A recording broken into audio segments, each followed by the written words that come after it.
When we think of Martin Luther King Jr., our first thought tends to be his call for racial justice and equality, more commonly known as I Have a Dream. Less people think of MLK and remember, beyond Vietnam, a time to break silence, though. This speech was delivered on April 4, 1967, exactly 1 year before his assassination. In this address at Riverside Church in New York City, Dr. King did something incredibly brave. He spoke out against the Vietnam War that was going on at the time. He not only challenged the American foreign policy, but also the moral direction of the United States.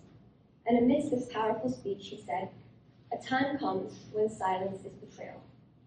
With those words, he made it clear that speaking the truth, even when it's unpopular, is of utmost importance.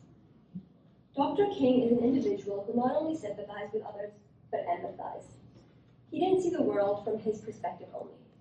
Rather, he put himself in the shoes of all minorities that suffer, from countries as far as Vietnam to cities as close as New Jersey.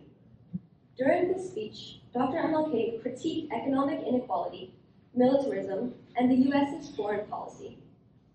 Perhaps the most notable moment in MLK's speech was his coining of the quote, "Injustice anywhere is a threat to justice everywhere." Reflecting on this speech, we realize how interconnected our struggles are.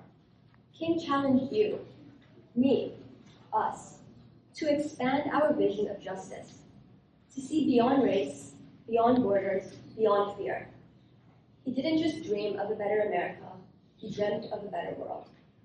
In fact, in response to the prompt, recalling one time I felt I could no longer be silent was in 2023. For a mere school project, I chose to research education inequality in various countries.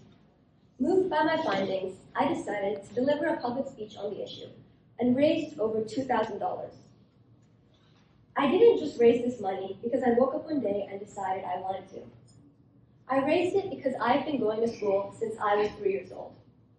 I raised it because I've seen the positive impact education has had on me. And I raised it because the only difference between me and a girl living in Afghanistan unable to get educated is geographical luck.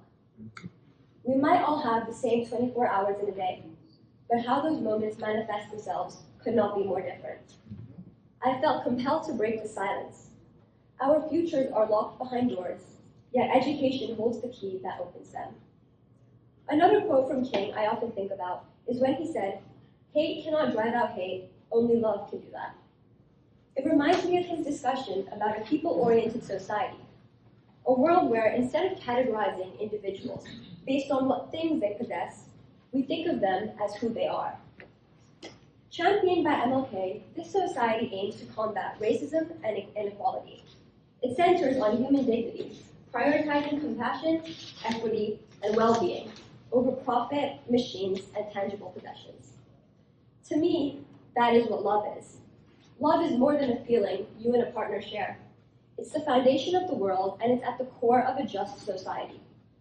When you love, you listen. And when you listen, you care. And when you care, things change. Love is where it begins, and love is where it ends. Love catalyzes the revolution, but it also eliminates the inequality we see in the world. Frequently, I try to define this word, love. I realize, though, there isn't one meaning. But while there isn't one meaning, I think I know what the word's opposite is, and that's violence. Maybe you've heard the phrase, "poverty is violence," before. It's a true statement, however, many people don't understand it. Growing up in poverty changes the structure of your brain.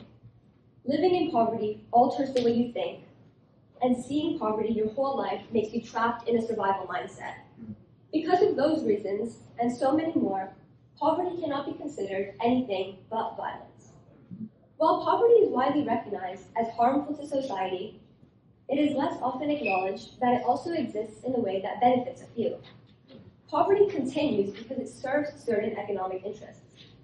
It's easy to classify poor individuals as lazy and irresponsible, not because it's true, but because it allows us to ignore the uncomfortable truth.